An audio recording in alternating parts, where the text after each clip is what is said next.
Buenas tardes, vecinos y amigos. Estamos acá en TV8, como todos los sábados, con un programa nuevo, esta vez con personas e historias, y tenemos un invitado de lujo que nos vino a ver, ha estado toda la tarde con nosotros, ha estado mirando lo que estamos haciendo y ha venido desde muy lejos. Esta vez estamos con Rodrigo Moreno, que es un profesor, historiador y politólogo que nos visita desde México, desde Ciudad de México, y que se ha acercado al canal a conversar con nosotros. Le ha parecido interesante la propuesta y queremos darle la bienvenida. ¿Cómo estás? Muy bien, muchas gracias, Manuel. Un saludo a toda su teleaudiencia, a todos a la teleaudiencia de este canal, Canal 8, y pues un saludo para ustedes. Buena. Nos interesa porque tú nos ubicaste durante la semana y venías a Chile a aprender, me dijiste. Correcto. Vengo a aprender y ha sido una experiencia muy grata porque yo estoy haciendo una investigación histórica, tiene que ver con la historia, sobre las experiencias de poder popular de la gente.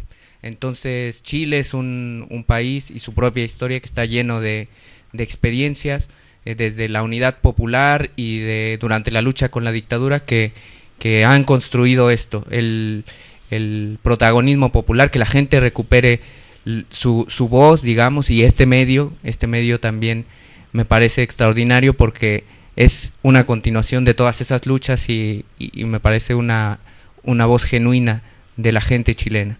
Entonces, yo encantado de conocerlos. Qué bueno, y además llegaste a Chile en una coyuntura bastante especial.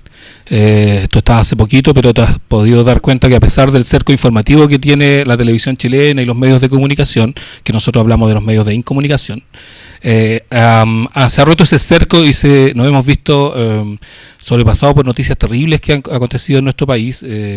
La muerte del comunero, por ejemplo, es una de ellas, las luchas sociales que se están desarrollando, y hoy día nos estamos viendo enfrascados dentro de lo que es la profundización del modelo neoliberal que está en Chile y está en México también, ¿cierto? Correcto. Creo que en ese sentido nos encontramos en reconocernos cómo nos está golpeando el neoliberalismo, ¿no? Como aquí el brutal asesinato de Camilo, también en México los pueblos indígenas están viviendo esa ofensiva, esa agresión por parte de los poderosos, de los dueños del dinero, y bueno, también ahí nos encontramos en ese deseo de exigir justicia. México hoy día está atravesado por distintas coyunturas.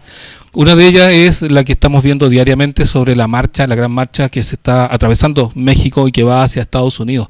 Y hemos visto que en México ha tenido como distintas interpretaciones, lecturas. Hemos visto gente que apoya la marcha, gente que está en contra.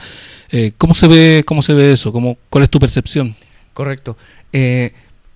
Creo que lo primero que podemos entender de este fenómeno es que está pasando por cómo el neoliberalismo está acabando con nuestros pueblos, es decir, cómo está expulsando a la gente de sus lugares de origen, cómo les está despojando sus territorios, los está reprimiendo, y Honduras, que es de donde salen, y Centroamérica es testimonio, es un territorio, una geografía del mundo donde se ve todo esto, y la gente tiene este deseo legítimo de moverse, de construir un camino donde, digamos, realizarse, busca una vida mejor. En este caso, la caravana se ha movido a lo largo de Centroamérica y ha entrado al país, varias caravanas, en esta misma búsqueda, ¿no? Esa búsqueda es legítima y que, como bien dices, recibe distintas lecturas. Desde luego, desde abajo nos solidarizamos, desde abajo les damos un pan, algo de ropa. Los zapatistas, por ejemplo, convocaron a solidarizarnos con la caravana migrante. El propio gobierno mexicano se ve atravesado también por una situación que es compleja para él, porque todavía no entra en funciones el presidente electo López Obrador, y en realidad hay una situación geopolítica que necesita, digamos, a la vez no entrar en conflicto con Estados Unidos, pero a la vez dentro hay una política interna donde empiezan a surgir otros grupos de derecha que empiezan a alimentar el odio contra nuestros hermanos de Centroamérica. Hemos visto en Latinoamérica el resurgimiento de las derechas y las derechas más duras. O sea, el caso de Brasil es un ejemplo palpable, Colombia, Perú, Argentina, Chile, y donde los grupos pequeños pero activos de ultraderecha han hecho mucho ruido. México no está ajeno a esta realidad, me parece, ¿cierto? Cierto, México no está ajeno.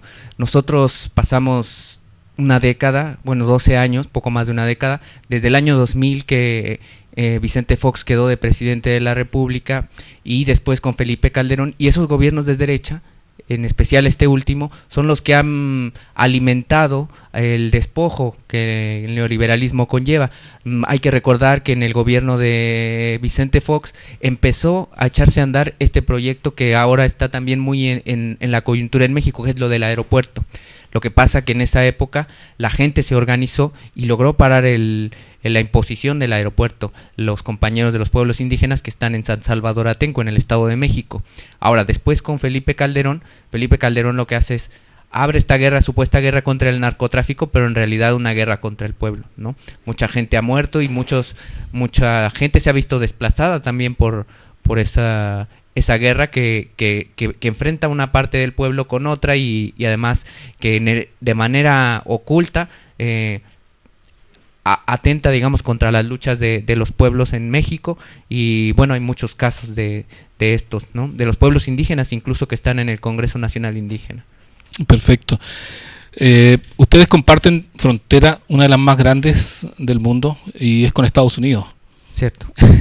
Y hoy día Estados Unidos está gobernado por alguien que no sé si encauzarlo dentro de la ultraderecha, pero sí es un tipo que tiene rasgos fascistoides bastante determinados. O sea, Donald Trump hoy día es un peligro para la humanidad, no es un peligro solamente para los estadounidenses.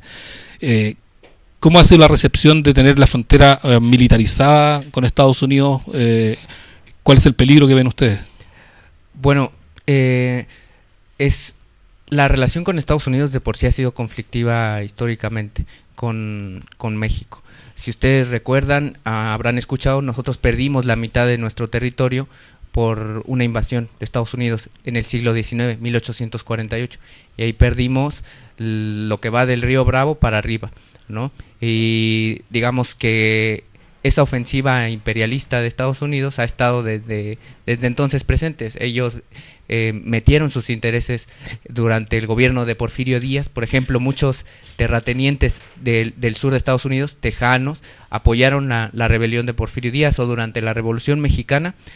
También las armas que había en Veracruz se las terminaron dando a Venustiano Carranza, y también hacen su política en el país, ¿no? Es una historia de larga data. Entonces es algo con lo que tenemos que estar viviendo todos los días, pero también es cierto que nosotros ya funcionamos dentro de la política. Los Estados Unidos nos ven como de su política de casa, digamos, doméstica.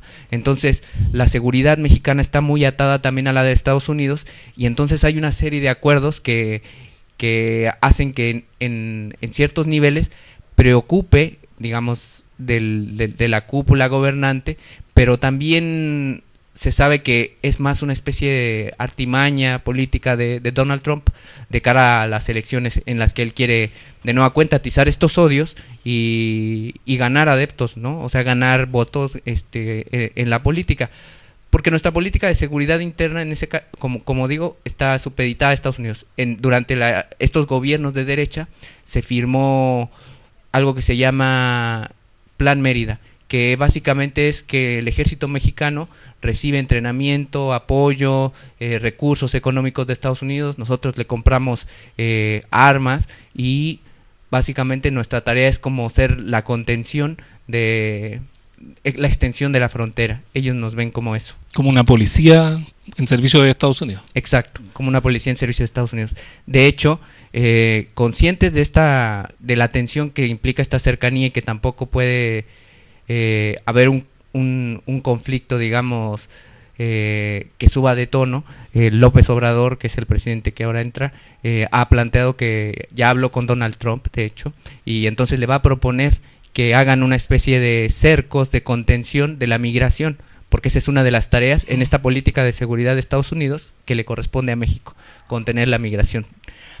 a principios de este año hubo una primera caravana que no sonó mucho. Esa caravana fue disuelta por el gobierno de Enrique Peña Nieto. Entonces fueron a la gente diciéndole que le iban a comprar su boleto para que regresaran a su país, fueron deshaciendo la caravana. Y en este caso, López Obrador ha planteado que le propone que hagan una serie de inversiones, ellos dicen como escalonadas, como unos cordones, digamos, para contener la migración en México. Y hay que ver qué es lo que sucede, ¿no? El pueblo mexicano ha sido súper solidario con el pueblo chileno, ha sido muy hermanado. De hecho, el pueblo chileno tiene mucha identificación con el pueblo mexicano. Basta con ir al campesinado chileno y se escuchan rancheras, no se escuchan cuecas. Bailan corridos y cuando hay un evento familiar, un cumpleaños de la matriarca de la familia, por ejemplo, vienen mariachis a cantarle las mañanitas. Hay mucha identificación con el pueblo mexicano y en ese sentido tú me hablabas de que querías hacer un comparado de la realidad mexicana con la realidad chilena, los procesos en México como los procesos en Chile, que se han dado hace 30, 40 años atrás, más o menos que empieza. México tuvo un gran desastre en 68 en Ciudad de México, que lo relata muy bien Elena Poniatowska, que es la gran matanza de estudiantes, ¿cierto? Que es muy pasa el mismo año como en mayo de París, sí. Se replica también en México. Desde esa época, ¿cómo ha sido la organización a grandes rasgos? En México. En México. Es muy interesante porque lo que sucede con el 68 es que sacude las conciencias del pueblo mexicano. Y entre esa parte del pueblo mexicano, la parte organizada en la izquierda.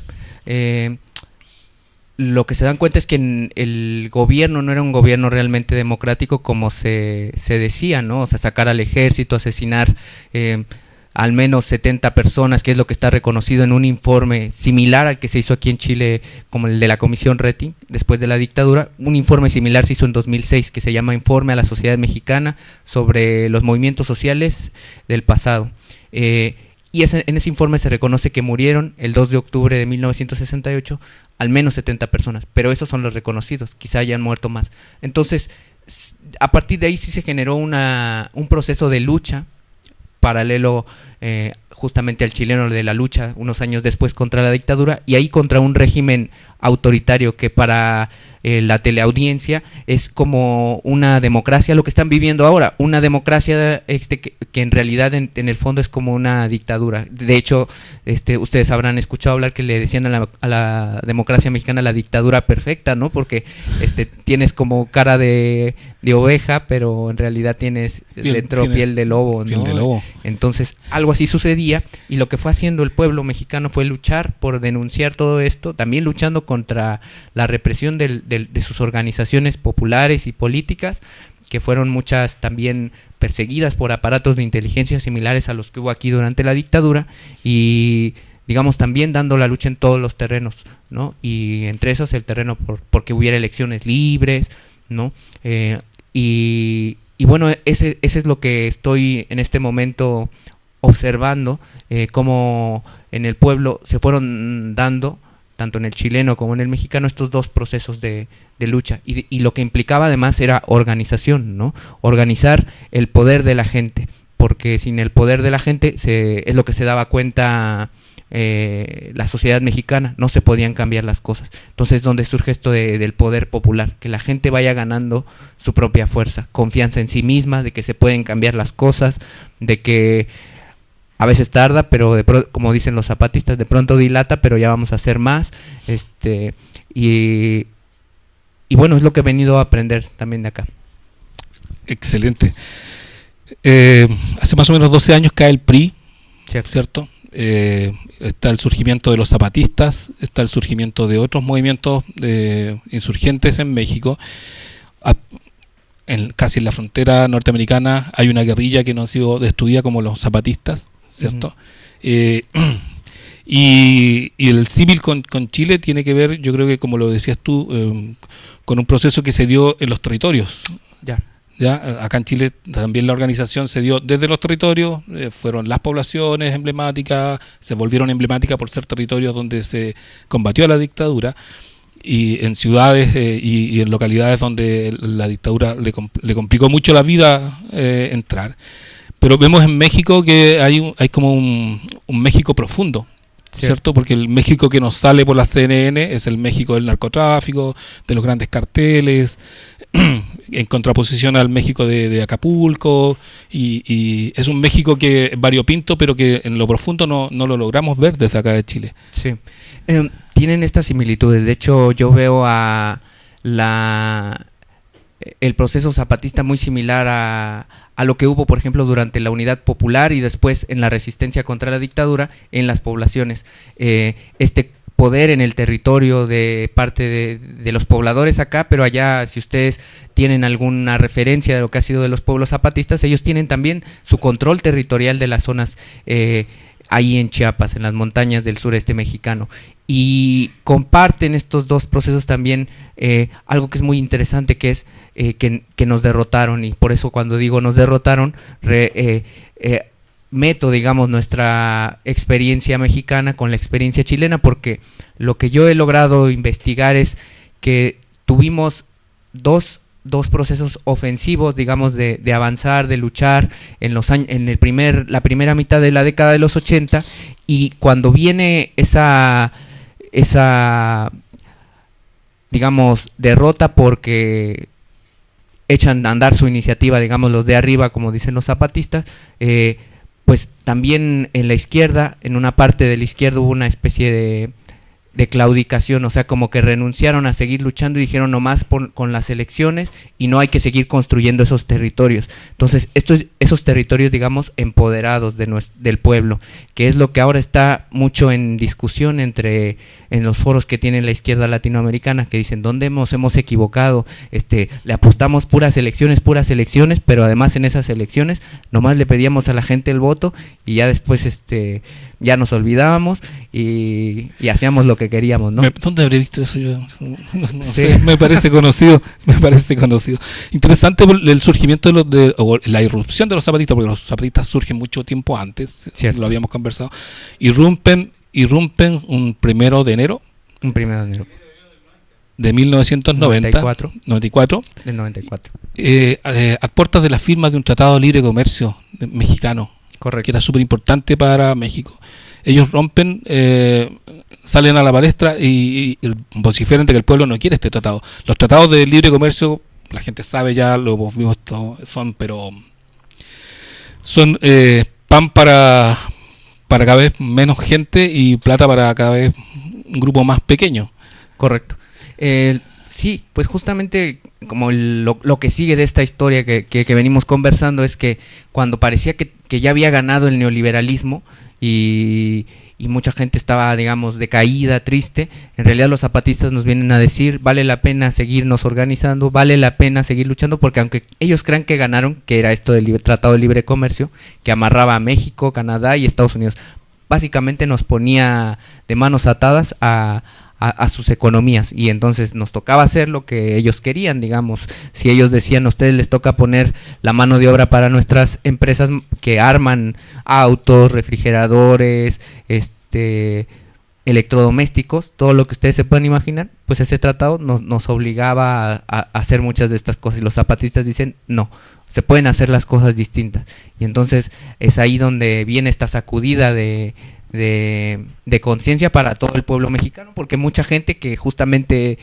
venía de todas esas luchas se fue incorporando, se fue sumando y fue también sintiéndose partícipe, porque algo que han tenido los zapatistas es que le han dicho al pueblo mexicano, nos vamos a liberar juntos, digamos, o sea, participen, éntrenle con nosotros no les vamos a imponer cómo se tienen que organizar, no les vamos a imponer cómo tienen que hacer las cosas, ustedes organícense como quieran, pero organícense y vamos a caminar juntos y vamos construyendo en el camino eso que aparentemente habíamos perdido, que es el mundo distinto, el mundo otro, con justicia, con dignidad, con una vida, digamos, plena en derechos sociales, económicos, que no nos repriman, que tengamos un salario digno, ¿no? Todas esas cosas a que nos invitan, que no es un sueño, sino que es algo que podemos conquistar.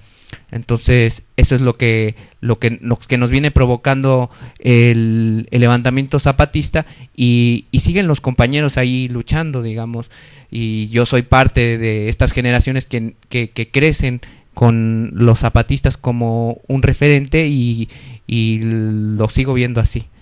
Interesante. Interesante es que en México son los zapatistas que son comunidades indígenas. Correcto. ¿Cierto? Las que dan la pequeña luz de esperanza al pueblo mexicano. Acá en Chile el neoliberalismo entró tan fuerte que mucha gente de izquierda se fue por la casa en los 90 y se fueron para la casa. O sea, dejaron todo a merced de un voto y de ser convocados cada 4 años para emitir un sufragio. Y fueron las comunidades indígenas también acá en Chile, los mapuches fundamentalmente, los que abrieron un debate y una lucha que en Latinoamérica la están dando inicialmente los pueblos originarios. Y me parece interesante y un símil bastante parecido. Sí, bueno, lo que nos han venido a enseñar es justamente, creo que la paciencia y la persistencia, ¿no? Tanto los indígenas en México como los pueblos originarios aquí en Chile, los mapuches, que de hecho hay un mutuo reconocimiento, ¿no? de las luchas centenarias desde que conquistaron aquí nuestros pueblos.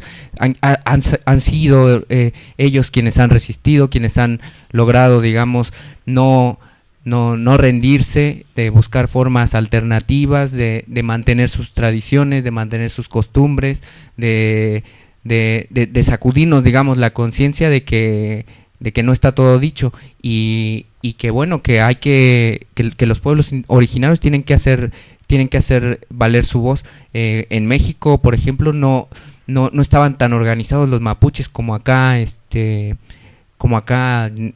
Chile, en el sentido de que si bien tenían esta organización comunitaria de resistencia antes del levantamiento, también el levantamiento lo que hace es que se reconozcan entre ellos los compañeros y vayan construyendo todavía más espacios para hacer acuerdos, para discutir, para avanzar. De hecho, tanto ha avanzado su proceso, ellos en el 96, después de que se levantan los zapatistas en el 94, ellos dicen, el problema indígena no es un problema nomás de Chiapas, y no es un problema nomás de los zapatistas, es un problema de todo México y de todas las comunidades indígenas. Entonces no son solo tzotziles, celtales, tojolabales que hay en Chiapas, sino también son nahuas, mixtecas, otomís que hay en todo el país, y otros tantos pueblos, yaquis, ¿no?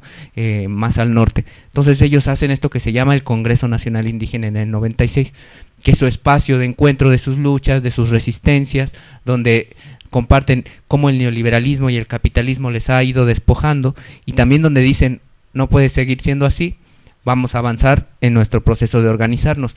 Y hace un par de años, 2016, los compañeros se reúnen, tienen sus congresos y dicen, vamos a hacer se llama un Consejo Indígena de Gobierno.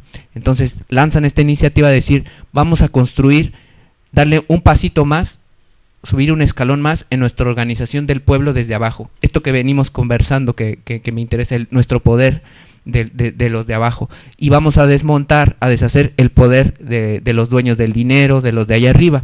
Pero para hacerlo, pues tenemos que avanzar. Y dicen, hagamos esto que se llama Consejo Indígena de Gobierno. Entonces, empiezan este proceso de organizar el Consejo Indígena de Gobierno y ya llevan 2 años que va funcionando este consejo, se acaban de reunir apenas, de hecho, y ya están invitando a la gente también a discutir cómo avanzan en su organización. El Consejo Indígena de Gobierno decide que es una digamos, cada comunidad, cada pueblo elige a su representante, a su delegado al Consejo Indígena de Gobierno, y ese consejo, que es en realidad una dirección colectiva de los pueblos, decide tener una vocera, que es Marichuy, a lo mejor ustedes escucharon por acá, que iba a participar en las elecciones, pero ojo, no como los partidos tradicionalmente habían participado en las elecciones, que es esto que venimos conversando, que nomás te pido tu voto y ya cuando yo esté en el parlamento o ya cuando esté yo de presidente, ya me olvido de quienes me eligieron. Sino ella decía, vamos a utilizar eso que para ellos de por sí es como un teatro, digamos, como un foro, su escenario, para que se conozcan de nuestras luchas. Y vamos de ahí a ganar fuerza para seguir avanzando, pero por nuestra dirección, no perdernos ahí en lo que ellos nos ofrecen. Entonces, se fortaleció mucho el Congreso Nacional Indígena y también el Consejo Indígena de Gobierno en estos años, porque participaron, no lograron juntar las firmas suficientes, por muchas razones que podemos conversar. pero lo que sí se logró fue visibilizar la lucha de los pueblos indígenas todavía más de lo que ya se está conociendo en México. Y muchos compañeros se sumaron a la propuesta y ahora nos están invitando. Lo que pasa es que ellos se estaban esperando a ver qué pasaba con López Obrador, porque no se sabía si le iban a hacer fraude o no. De esas cosas de la complejidad de la política mexicana. Pero digamos, entre eso dijeron, de todas maneras ellos ya tenían pensado que había que avanzar. Entonces, los zapatistas, por ejemplo, nos han invitado ahora a todo el pueblo de México a pensar cómo le hacemos para organizarnos. ¿Por qué? Porque durante esta campaña se organiza algo que se llamó las redes de apoyo. Entonces hubo redes de apoyo en las universidades, en las colonias populares, en los pueblos, que eran como el apoyo, justamente acompañamiento a las luchas de los pueblos del Consejo Indígena de Gobierno. Entonces lo que sucede es, dicen ellos, bueno, vamos a avanzar, hagamos ahora una red de redes. Entonces cada quien póngase el nombre que quiera en su red y juntémonos. Bueno, vayan a discutirlo con su gente y vamos viendo si hacemos algo más grande. Y ahora en diciembre hay que estar atentos. Los compañeros nos invitan a todos los que participemos ahí a juntarnos en Chiapas, como ya saben ustedes que ahí de por sí es donde nos invitan a todos y a ver para dónde avanzamos. Estábamos viendo en la cámara, ahí en la pantalla, la irrupción de los zapatistas en la alcaldía. Me parece que fue cuando ellos irrumpieron, ¿cierto? La alcaldía.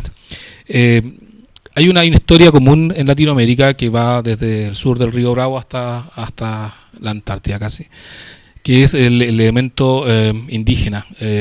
Hay países que están mucho más atravesados por el componente indígena, como por ejemplo Bolivia, ¿cierto? Ecuador. ¿Cierto? ¿Qué porcentaje de la población en México tiene estas raíces más fuertes? Bueno, me parece que debe ser... Lo que sucede, antes de entrar, digamos, en términos de cifras, es que la población mexicana es mestiza por el propio proceso de la colonia. Algo muy interesante que no pasó en Estados Unidos o en algunas partes del Cono Sur es que no se veía al indígena como algo a que había que digamos, con lo que no había que mezclarse. Como en la concepción de los conquistadores, aunque nos, digamos, dominaron y nos oprimieron, no se negaron a mezclarse. Y eso no como algo que fuera bueno, sino al contrario, nada más por explicar el fenómeno del mestizaje. Y entonces el mestizaje es muy fuerte en México. Entonces la raíz indígena, que es una de esas tres raíces, que sería la indígena, la española y la afrodescendiente, porque también hay una vena afrodescendiente, pues está mezclada.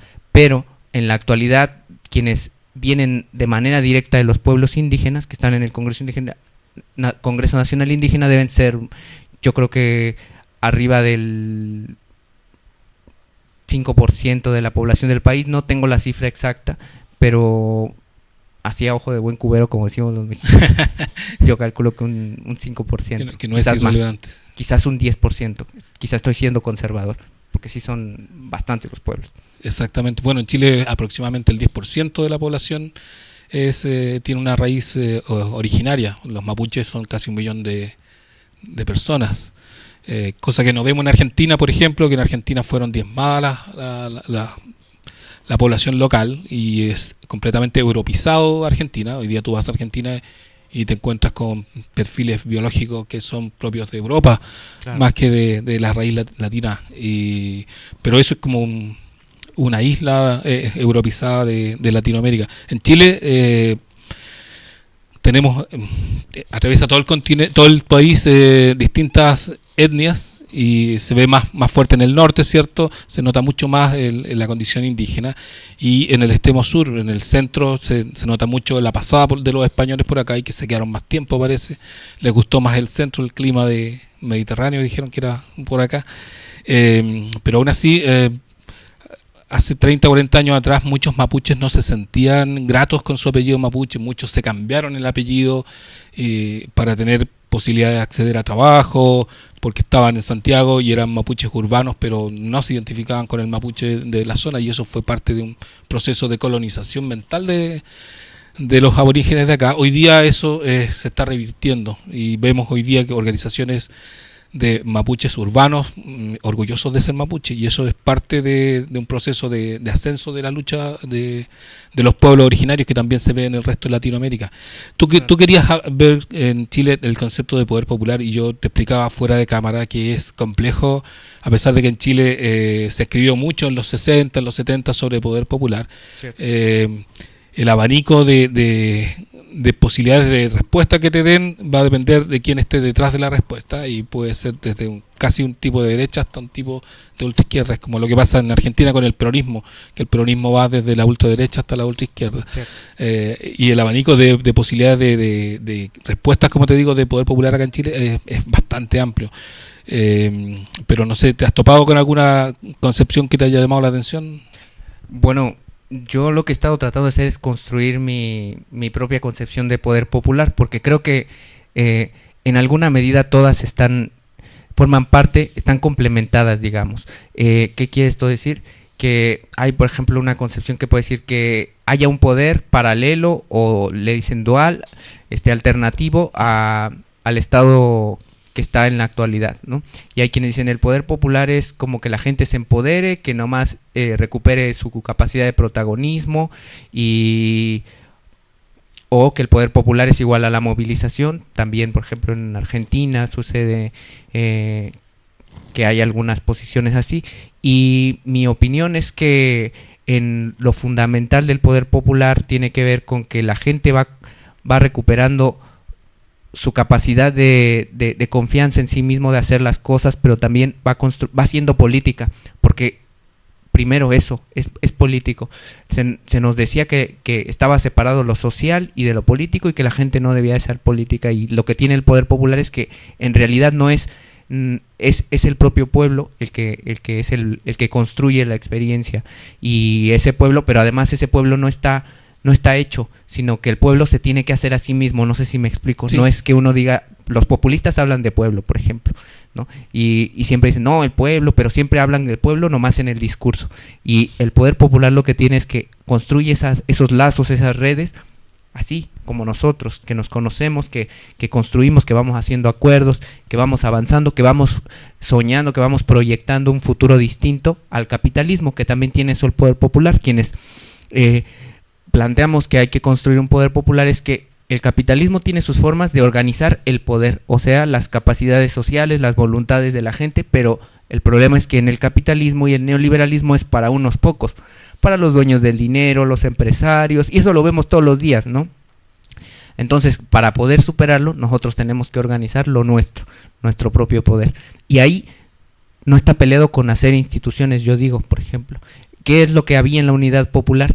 Las juntas de abastecimiento que fue haciendo, con las que la gente fue controlando el proceso de desabasto, o los propios cordones industriales. Era la gente controlar la producción. Lo que pasa que es eso, el poder popular tiene expresiones distintas, en mi opinión, según donde sea. Si es en la producción, claro que tiene que ver con controlar la producción, y no que sea la industria, la fábrica la que controle al trabajador, o el interés del capitalista, ¿no? Se apropia del proceso de producción, pero también tiene esta cuestión de controlar los territorios, ¿no? De que es su propio territorio y cuidarse a sí mismo. En la Revolución Cubana estaban los comités de defensa, por ejemplo, o en las propias colonias, ¿no? La gente durante la resistencia a la dictadura también tenía sus propias formas de organizarse y de defenderse frente a la agresión de la dictadura, de la CNI, de los carabineros, digamos, y es una forma también de ejercer poder popular, control, y crear, como proponía lo que estudio yo, que es el Movimiento Izquierda Revolucionaria, el MIR, durante la Unidad Popular, propone que todas estas formas que tenía la gente, juntas de vecinos, juntas de abastecimiento, los cordones industriales, se tenían que juntar en algo más grande. ¿Para qué? Que fuera donde estuvieran todos los sectores, pobladores, trabajadores, campesinos, que eran los comandos comunales, y esos comandos comunales eran la dirección de la gente, o sea, la gente ejercía el poder político. Entonces decían, esa gente tiene que controlar el propio proceso desde la base, ¿no? ¿Y cómo lo vamos a hacer? No lo vamos a construir imponiéndolo, sino desde la propia gente que se vaya convenciendo. Y ese es un caso de cómo lo queremos construir, lo vamos construyendo desde la sociedad, desde los movimientos sociales, o desde las organizaciones políticas, las experiencias que hay, y cómo vamos ganando fuerza. Pero también sucede que, como en Cuba, a mí me ha interesado mucho estudiar también el poder popular en Cuba, cómo funciona, porque digo, sí está esta experiencia, pero también hay experiencias que son muy ricas donde ya funciona un poder popular como en Cuba.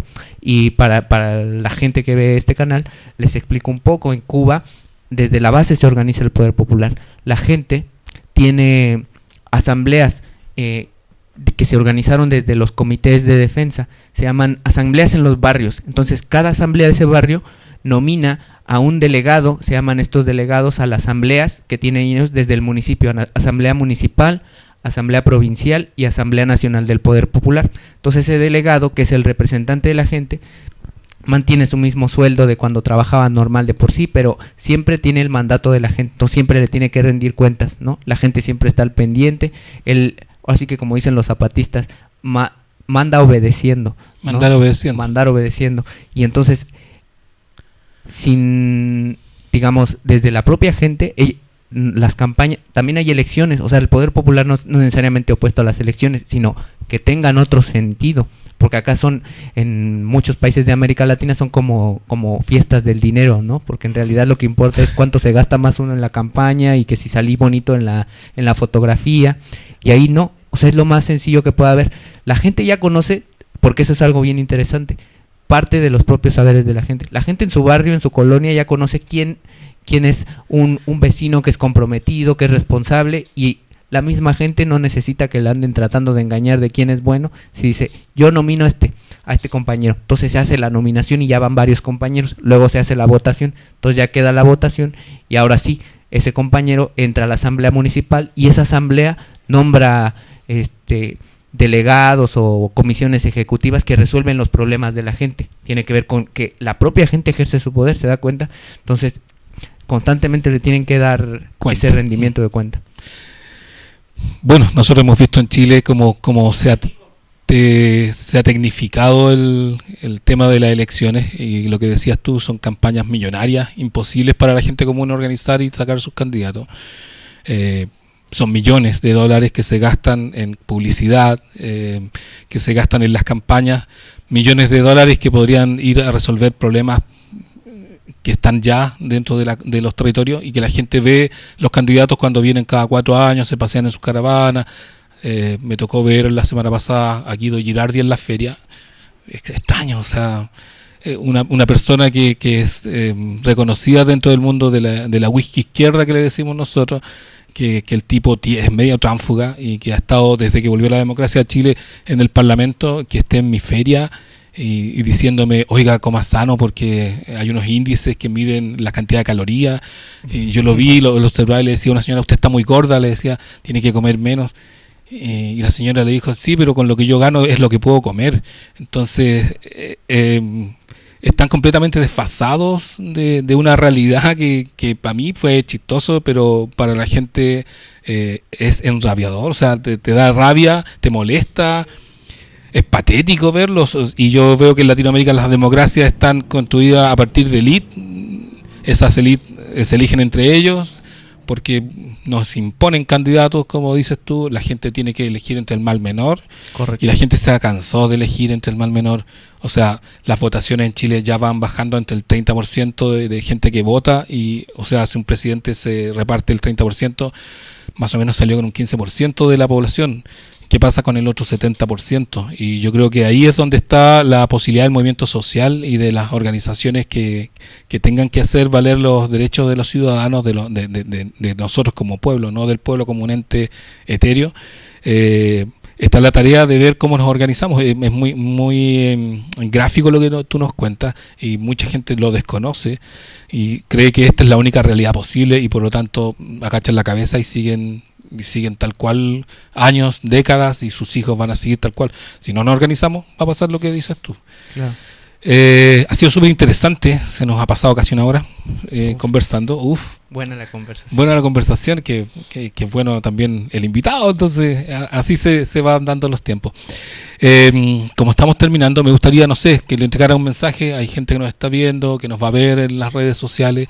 No sé, pues, ¿cuál es tu visión de lo que viste acá en Chile? Bueno, pues muchas gracias por la invitación y de nueva cuenta un saludo al teleauditorio y agradecer el tiempo dedicado para ver nuestra conversación y decirles que, bueno, para mí ha sido una experiencia,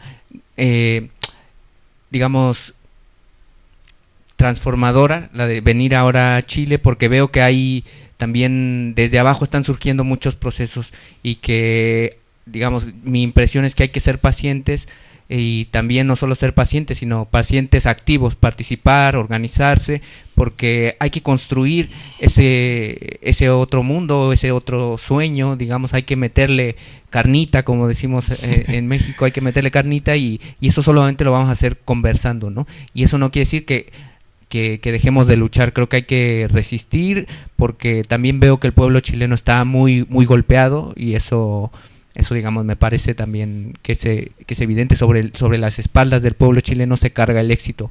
Esto que se promueve fuera de Chile, el milagro chileno, en realidad está construido sobre las espaldas del pueblo chileno y hay muchas cosas que se han perdido y que creo que es importante recuperar, dar esas batallas y construir los puentes entre todas esas luchas para que no estén aisladas. Y pues desde México toda la solidaridad con el pueblo chileno, por justicia para Camilo, para el pueblo mapuche, para su pueblo, los pueblos, porque los mapuches son muchos, para las naciones que hay dentro de la gran nación mapuche y por justicia para todo el pueblo chileno. Muchas gracias y bienvenido a Chile, como decía, atendido por sus propios dueños. No, ese afiche lo vamos a sacar y vamos a poner el otro afiche atendido por el pueblo chileno. Así que gracias por estar con nosotros y nos estamos viendo la próxima semana con otro entrevistado tan interesante como el de hoy. Así que nos vemos.